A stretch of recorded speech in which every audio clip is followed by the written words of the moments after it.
The proclamation of martial law is not a military takeover. As your duly elected president, use this power which may be implemented by the military authorities, but still is a power embodied in the Constitution.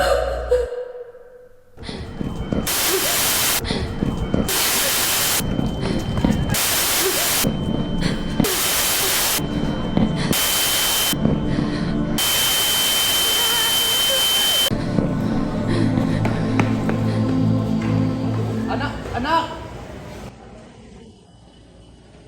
Nandito ka pala, kakatapos ka lang sa trabaho. Hindi alam ko wala. Ay hindi, kilala mo naman siya. Ganito na lang.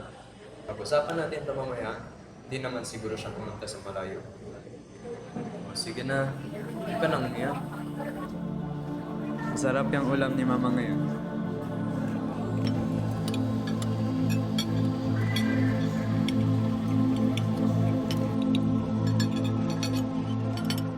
Chu, anak, kanina ka pa nakatulala sa pagkain mo. Okay ka lang ba? Masaya pa sa Neng. Si Lial. Hindi ko alam kung anong nangyari sa kanya. Ha, ano?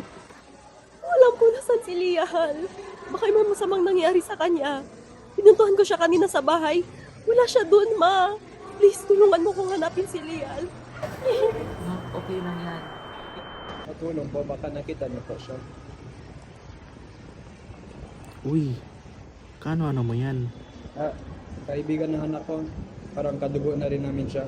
Ah, yung journalist. Alam mo naman anong nangyayari sa kanila. Malay mo, baka patay na.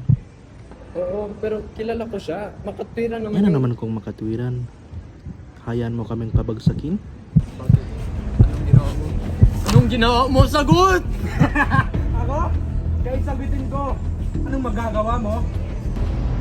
Wala, pero alam kong protektado kami ng... Wala! Walang batas. Kaya umuwi ka na lang. Baka ikaw pa yung masusunod. Handang ko na sinabihan na kita na ilang pagkakataon na huwag mong lapitan si Nor Tomas. Alam mo naman kapos na kapos din sa negosyo natin, eh hindi na natin halos mapaaral ang ating anak. Alam mo, anong mangyari sa mga magsisiwalan sa batas. Kuya! Ano to? Alam mo bang nakakasama itong ginagawa mo at makakapahamak ka nito? Dear Pedro, nagmamakaawa ko. Kailangan kong hanapin kaibigan ko. Pero miss, isipin mo rin yung sarili mo. Ganito na lang.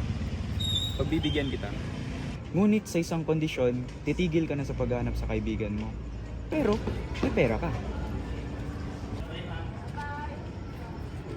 Lial, kung takilang tu, sabi escribitu para na cosa el tu pao y de veras.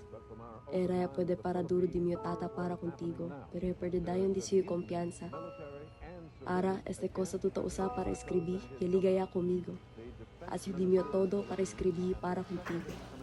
Para kabako sa tuya prinsipya. Ika-29 ng Pebrero, taong 1986. Finalmente, libreya kita, Lial.